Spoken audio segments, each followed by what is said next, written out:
안녕하세요. 임영주입니다. 드디어 고전에서 배우는 부모의 품격이 나왔습니다. 고전에서 찾은 육아의 지혜를 부모님들과 함께 나눌 수 있어 정말 기쁘고요. 책에서 만나보세요. 그리고 아이와 함께 더 성장하는 시간 만들어 보시기 바랍니다. 공부, 정말 부모님들의 영원한 화두이자 우리 아이들에게도 정말 중요한 이야기죠. 공부에 대한 이야기 여러분들하고 함께 나누실 작가님 제 곁에 계십니다. 안녕하세요. 네, 안녕하세요. 네, 안녕하세요. 콩나물쌤 전병규입니다.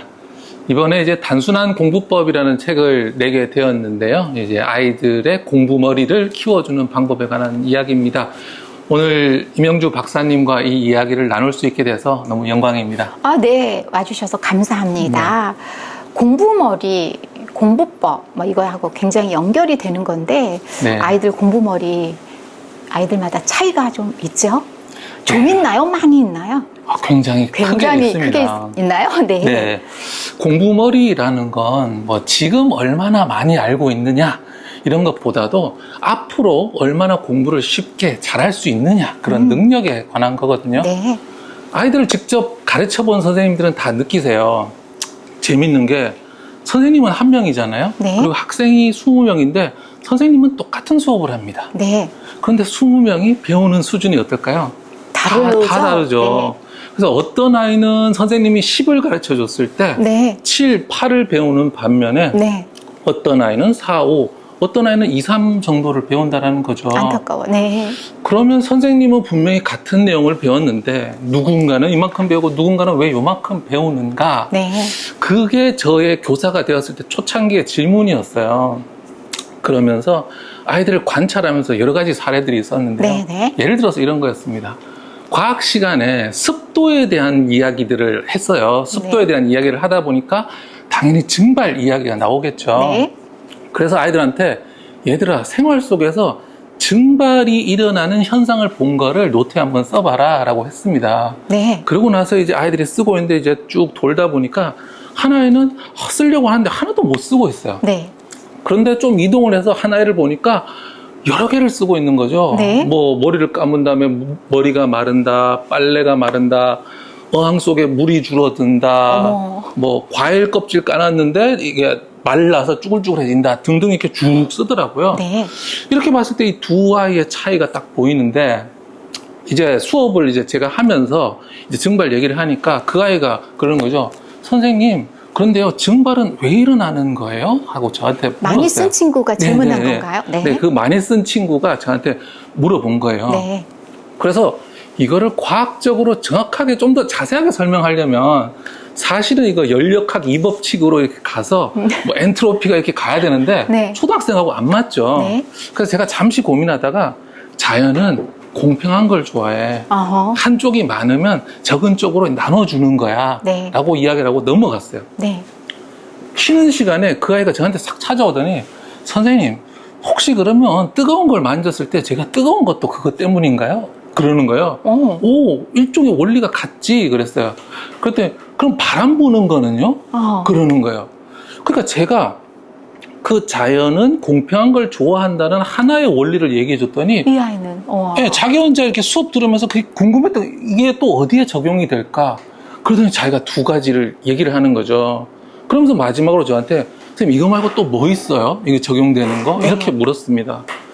그러면 이 두 아이의 공부 머리를 한번 비교를 해본다면 답변을 하나도 안 한 아이는 배경 지식도 아무것도 없고 아무것도 나오지가 않아요. 네. 그런데 이 B라고 할게요. 이 공부 머리가 좋은 B 학생은 제가 증발의 얘가 뭐 있냐라고 하니까 사례를 막 얘기하는 배경 지식이 막 나오죠. 네. 그 다음에 왜 증발하나요? 라고 묻는 탐구심도 있는 거예요. 네.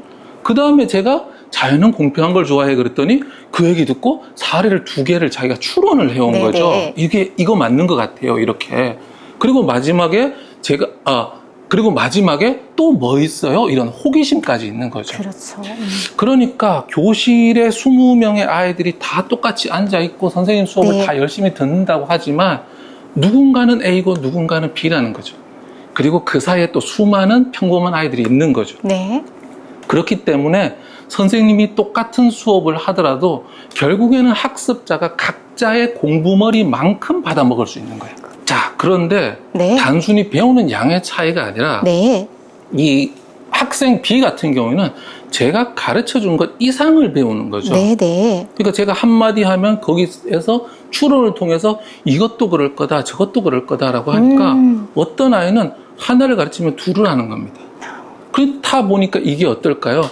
중학교, 고등학교 수업을 들으면 때 이게 계속 누적이 되는 거죠. 네. 그렇기 때문에 초등시기 때 기른 이 공부머리가 나중에는 굉장히 큰 차이로 나타날 수 있습니다. 그렇군요. 하나를 가르치면 둘, 셋, 하나를 가르치면 열을 한다는 우리 속담도 있잖아요. 네. 그렇다면요, 공부머리가 좋은 아이들이 지식을 기억하는 방법도 다를 것 같아요. 네, 네. 어떻게 맞습니다. 다른가요? 많은 분들이 그냥 많이 알고 있다, 적게 알고 있다, 이걸 중요하게 생각을 하는데, 물론 그것도 중요한데요. 사실상 진짜 차이를 만드는 건 어떠한 방식으로 지식을 저장하고 기억하느냐예요. 저장과 기억. 네. 네. 그래서 이 공부머리가 낮은 A 학생 같은 경우에는요, 지식을 굉장히 단편적으로 하나하나 개별적으로 그냥 집어넣어 놓습니다. 네. 반면에 B 학생은요, 하나의 지식을 다른 지식과 계속 연결해서 하나의 구조를 만들어요. 이거를 지식 구조, 영어로는 knowledge structure라고 하는데요. 네. 어떤 지식을 얼마나 많이 갖고 있느냐 보다 알고 있는 지식이 어떤 식으로 어떤 모양을 형성하고 있느냐, 서로 연결되어 있느냐 이거든요. 네. 예를 들어서 최소 공배수를 배울 때요. 네. 이 A라는 학생은 최소 공배수의 정의 자체를 그냥 외우려고 해요. 그냥 최소 공배수 이 정의를 외우려고 네. 하는 거죠. 근데 이 B라는 학생은 최소 공배수라는 걸 들으면 생각하기 시작해요. 네. 내가 알고 있는 것과 어떻게 연결되는가. 최소 공배수? 아, 공배수 중에 최소구나 하면서 이 최소 공배수가 공배수와 연결이 되는 거죠. 네. 근데 그러면 이 아이의 머릿속에는 이 공배수는 또 뭐랑 연결되어 있을까요? 배수랑 또 연결되어 있던 거예요. 배수는 또 뭐랑 연결되어 있을까요? 곱셈이랑 연결되어 있는 거죠. 곱셈은 나눗셈. 이라고 하면 약수, 공약수, 최대 공약수. 이게 다 연결되어 있는 거죠. 네.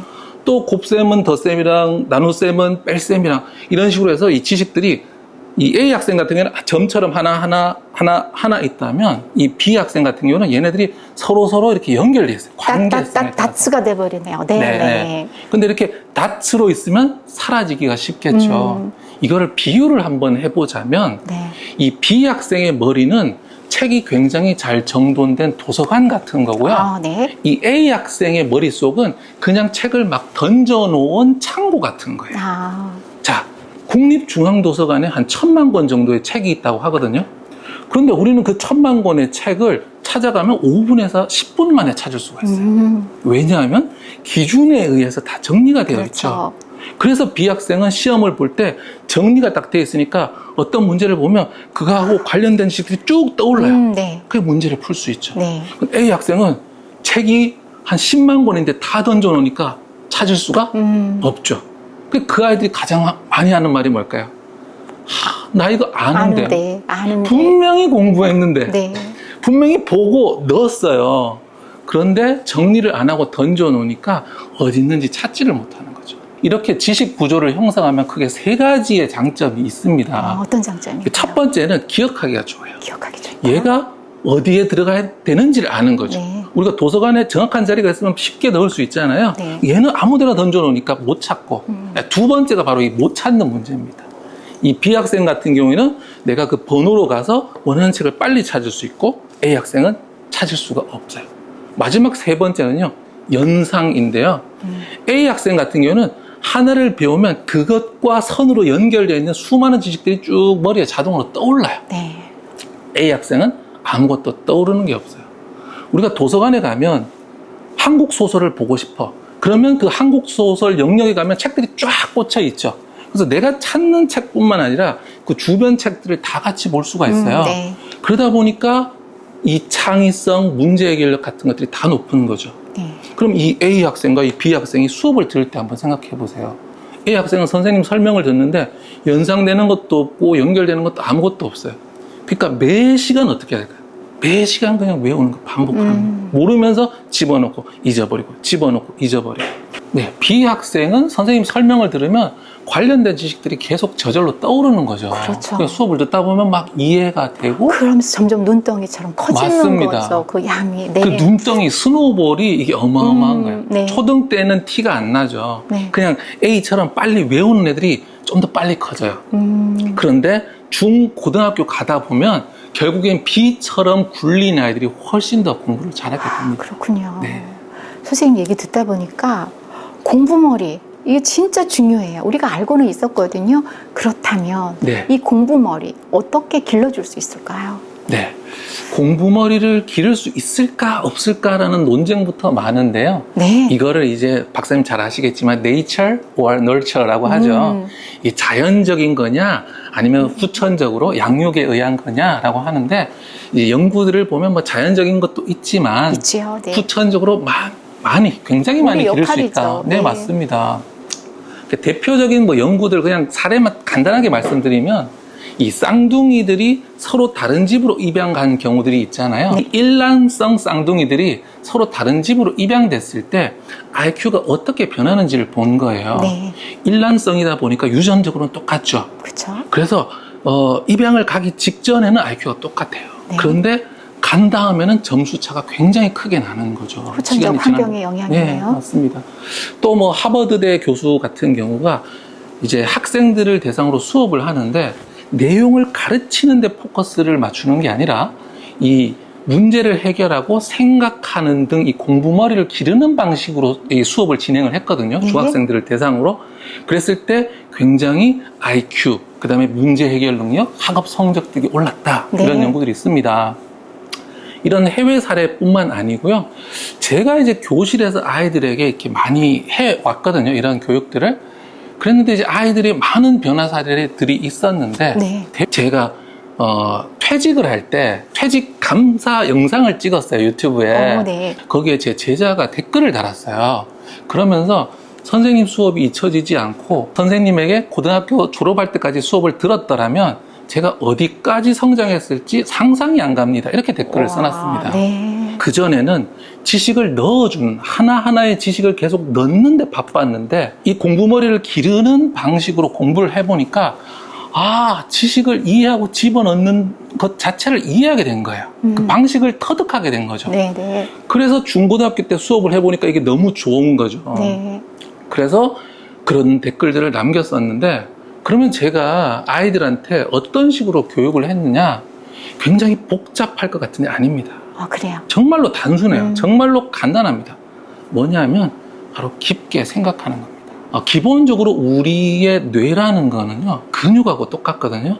박사님 잘 아시겠지만 우리가 근육을 기르려면 운동을 해야 되잖아요. 네. 그래서 우리 공부머리라는 거는 그거하고 똑같아서 생각을 할 때 잘하는 겁니다. 그래서 깊은 생각을 많이 하고 곱씹어보고 이것에 대해서 고민할 때 우리 뇌에서 어떻게 정보를 처리하면 어떻게 지식을 처리하고 저장하면 되는지를 얘가 배워가면서 그 부위가 강화가 돼요. 네. 그런데 대한민국에서는 우리 어떻게 하죠? 그냥 빨리빨리 많이 외우고 지나가잖아요. 그러면 바로 이 생각하고 지식을 이해하고 저장하는 이 회로가 발달을 하지 않는 거예요. 그래서 보통 이렇게 다 수업을 하고 배웠는데 저와 함께 그 방식을 해보니까 이게 정말로 효과적이다라는 걸 안 거죠. 그런데 이제 박사님께서 좀 전에 여쭤보셨지만 도대체 어떻게 깊게 생각하게 합니까? 네. 그러셨잖아요. 이 수업을 할 때 아이들한테 제가 처음에는 얘들아 깊게 생각해 라고 했는데 깊게 생각할까요? 안 할까요? 어려워요. 그 말 자체가. 네, 안 합니다. 네. 이렇게 깊게 생각해 라고 하면요 원래 깊게 생각하던 애들만 한 번 더 깊게 생각하고요 그렇지 않은 아이들은 뭐 어쩌라고요? 약간 이런 느낌입니다. 그래서 제가 처음에 고민을 하면서 딱 썼던 게 머릿속으로 생각하게 해서는 안 된다. 네. 머릿속으로 생각하게 하면 정말로 원래 생각하던 애들만 하고 나머지는 계속해서 딴 생각을 한다라는 사실을 알게 됐어요. 그래서 그때부터 제가 3가지 방법을 썼는데요. 바로 읽고 대화하고 쓰게 만들었어요. 읽고 대화하고 쓰고. 네. 기존의 공부는 뭐죠? 아이들이 듣는 공부였어요. 네. 선생님이 계속 얘기를 해주는데 애들이 이렇게 듣죠. 근데 역시나 우등생은 열심히 듣는데 나머지는 안 듣는 거예요. 그러니까 얘만 계속 발달, 나머지는 발달 안 하는 거죠. 네. 그래서 읽고, 제가 설명을 안 합니다. 교과서를 읽고, 그 다음에 읽은 내용에 대해서 대화하게 하고요. 마지막에 쓰게 해요. 자, 대화하고 쓰는데 생각을 안 할 수 있을까요? 생각해야죠. 네, 생각을 하게 됩니다. 이게 3월 초에는 이렇게 저항하는 애들, 선생님 그냥 강의해 주세요, 설명해 주세요 하던 애들도요, 이거 한 2주만 해보면 바로 적응하거든요. 네. 그러면 그때부터 이걸 재밌어 해요.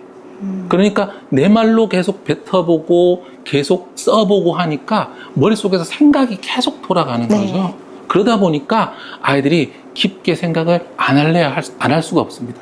그래서 아이들에게 읽고 대화하고 혹은 혼자서 말하고 그 다음에 쓰게 하면 계속해서 생각을 하게 될 수밖에 없고, 그러면 공부머리가 발전하게 되는 거죠. 공부머리는 네. 이 초등기가 굉장히 좋다고 했는데 네. 이때가 결정적 시기인가요? 네. 공부머리 기르는데 그 결정적 시기라고 하는 이유가 뭔가요? 네. 정말 이 공부머리라는 것은 초등 때가 아니면 현실적으로 좀 기르기가 어려운 그런 문제가 있습니다. 네.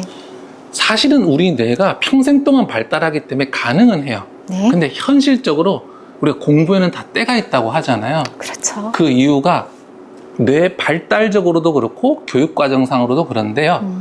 교육과정상은 일단 제가 오늘 접어두고 뇌 발달상으로 조금 쉽게 한번 설명을 드리겠습니다. 초등 시기 때 우리 아이들 뇌 속에서 일어나는 이 2가지 현상 때문인데요. 네. 하나는 가지치기고요. 하나는 또 수초화입니다. 네. 이 가지치기가 뭐냐면 우리 뇌에는 시냅스라고 하는 통신망이 있어요. 이것이 인터넷 통신망처럼 선으로 서로 연결되어서 정보를 주고받거든요. 그런데 이게 유아 시기 때는 이 시냅스망이 막 폭발적으로 늘어납니다. 그렇죠. 네. 왜냐하면 이 아이가 평생 동안 이 머리를 써야 되니까 어디에 머리를 쓸지 모르겠어 라고 하면서 온갖 시냅스를 다 발달을 시켜놔요. 네. 그런데 아이가 초등학교에 딱 들어가면 뇌가 이제는 더 이상 무작위로 발달시키지 않겠어. 지금부터는 안 쓰는 놈들 다 잘라서 버려버릴 거야. 가지치기죠. 네. 네네네. 그래서 우리 뇌는 이 통신망이 많으면 많을수록 똑똑한 것에 가까운데 초등학생이 돼서 안 쓰는 가지들은 버려버린다는 거죠. 자, 그런데 우리 한국식으로 깊게 생각하지 않고 단순하게 외우고 반복만 하면 어디가 필요가 없어질까요? 바로 깊게 생각하는 그 뇌의 시냅스망이 필요가 없어집니다. 어허. 그래서 있던 시냅스도 우리 뇌가 다 잘라서 버려버리는 거예요. 그 다음에 이제 2번째는 수초화라는 현상인데요. 수초화는 이 시냅스망이 전선 같은 거잖아요. 근데 얘가 쓰면 쓸수록 굵어지고 그 다음에 이 바깥을 지방질로 이 피복을 입힙니다. 그게 바로 수초화인데, 수초화가 일어나면 너무너무 좋은 장점이 뭐냐면은 에너지가 적게 들고요. 2번째 정확해지고요. 3번째 빨라져요. 그렇죠. 네. 네, 맞습니다. 그래서 계속해서 쓰는 부위는 사라지지 않고 더 굵어지고 수초화가 돼서 에너지는 안 들고 정보는 더 빨리 가고 네네. 그리고 더 정확하게 가요. 그런데 안 쓰면 반대로 잘라버린다고 했죠.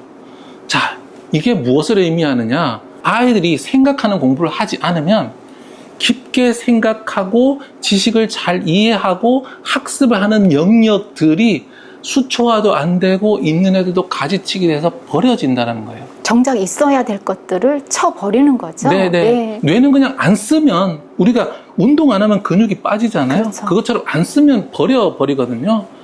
대한민국 공부가 이런 식으로 그냥 양치기하고 빨리 나가는 거 모르면 야, 진도 나가야 되니까 그냥 선행 가자 이런 식으로 하니까 생각할 시간이란 게 없습니다.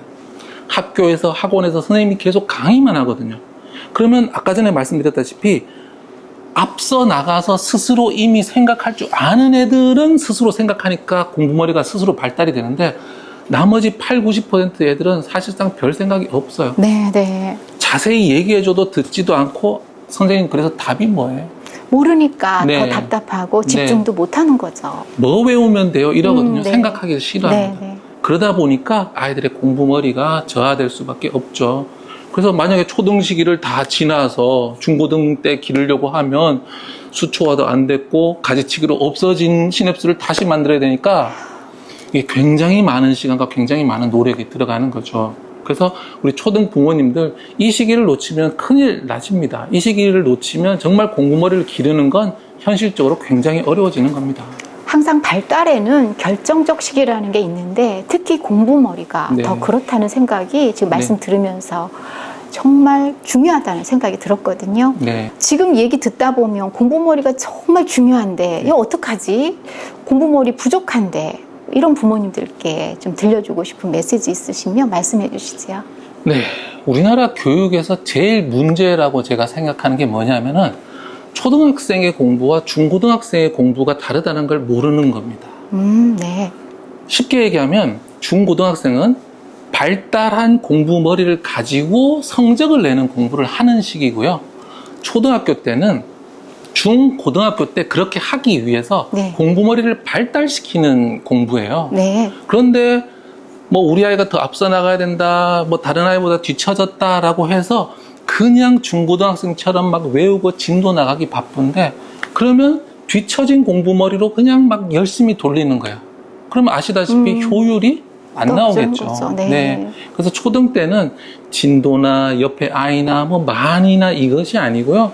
기본적으로 학습력, 공부머리를 길러 놓는 게 정말로 중요합니다. 양과 속도가 아니라는 얘기죠. 네네네. 제가 제 슬로건으로 쓰는 게 바로 이겁니다. 가장 바른 교육이 가장 빠른 교육입니다. 이거거든요. 빠른. 네. 네. 그래서 사람들이 선생님 바른 교육이 뭔가요? 물어보시거든요. 바로 이겁니다. 우리는 빠른 거를 생각을 해서 뭘 거냐면 진도만 생각을 해요. 네. 그래서 진도 빨리 나가는 게 잘하는 거라고 생각하는데 아닌 거죠. 바른 거는 바로 초등학생의 발달에 맞게 기본적으로 사고하는 능력이 없는 초등학생의 그 특징에 맞게 생각해서 지식을 가지런히 잘 정돈해서 네. 중고등학교에 가서 수업을 들을 때 선생님 수업을 들을 때 막 배경 지식이 떠올라야 돼요. 네. 막 탐구심이 왜 그렇지? 어떻게 해야 되지? 선생님이 얘기 안 해도 자기 혼자 머릿속에 질문이 막 떠올라야 돼요. 그 다음에 선생님이 어떤 원론적인 이야기를 해줬을 때 저거는 어떻게 적용될까? 이거 자기 머릿속에서 막 생각해 봐야 되고요. 또 선생님이 하나 알려주면 또 뭐가 있을까요? 또 호기심을 막 내야 되는 거죠. 바로 1번에서 얘기했던 그 B 학생인데요. A 학생, 공부머리가 없는 A 학생은 떠오르는 거 또 없고 탐구심도 없고 아무것도 없는데 이 아이를 학원을 많이 보낸다고 될까요? 네. 안 될까요? 네, 네. 그렇죠. 우리가 뭐 흔히 대치동에서 뭐 어떻게 한다, 어디서 어떻게 한다라는 건요. 결국에는 이미 공부머리가 굉장히 발달한 우리가 IQ 표준 편차를 보더라도 대부분은 우리가 평범하거든요. 이런 아이들은 대치동에서 그 코스를 돌린다고 돌아가지가 않습니다. 기본적으로 아이들의 역량에 맞게 공부머리에 맞게 천천히 생각하고 지식을 이해하는 방법을 배워야 됩니다. 그러면 늦게 시작해도 늦지 않아요. 꼭 서울대 수석해야 되나요? 꼭 서울대 가지 않더라도 다른 대학도 많고 또 공부가 아니더라도 이 사회에는 할 수 있는 일들이 너무너무 많습니다. 우리 아이 공부머리만 잘 발달시켜 놓으면 이 아이가 꼭 공부로 전교 1등을 안 하더라도 사회에 나가서 공부머리 좋은 사람들은 뭐라도 다 하잖아요. 그건 그렇습니다. 뭐라도 할 수 있어요. 왜냐하면 네. 우리가 일머리라는 말도 있어요. 네. 이거 결국은 뭔가 가닥을 잡고 잘 나가는 네. 사람이어야 한다라는 거거든요. 영상 보시는 부모님들, 나 그래도 우리 서울대 보내고 싶고 하버드 보내고 싶고 그런 생각은 드시겠지만 아마 오늘 콩나물쌤이 얘기하시는 게 뭔지 정확하게 다 알아채셨을 것 같습니다. 결국은 저는 그런 생각이 들어요. 빠른 이게 굉장히 저는 핵심어라고 생각하는데 그래서 선생님께서 사실 저는 책 제목 보고서 단순한 공부법이 뭘까 궁금했었거든요. 바로 그 얘기죠. 네. 공부머리. 네, 바로 읽고 말하고 쓰면서 계속 생각하는 이 단순한 방법만 계속해서 반복하시면 됩니다. 초등 내내 이걸 하셔서 공부머리 충분히 길러주시면 되겠습니다. 네, 단순하고 바르고 그렇지만 그게 결국은 빠르게 가는 길이고 아까 스노볼 얘기하셨잖아요. 그게 네. 바로 또 지식의 확장, 지식의 확대 뭐 이런 것들로 연결된다는 그런 말씀하신 것 같습니다. 얘기 들으면서요. 공부머리 얘기 들으면서 저도 또한 네. 뭔가 가닥을 잘 잡는 것이 어떤 방법일까 생각하면서 들으면서 그런 생각하거든요. 아, 이런 건 어떨까? 저런 건 어떨까? 저런 방법은 어떨까? 아이하고도 그런 얘기 많이 나누시는 것도 굉장히 도움이 될 거라는 중요합니다. 생각이 들었습니다. 네네. 좋은 책 내신 거 축하드리고요. 네. 책도 우리 여러분들 손에 가서 많이 읽히길 바라면서 우리 아이가 공부를 좀 잘하는데 공부머리 길러주는데 도움이 되셨으면 좋겠습니다. 함께해 주셔서 감사합니다, 네. 선생님. 감사합니다. 네.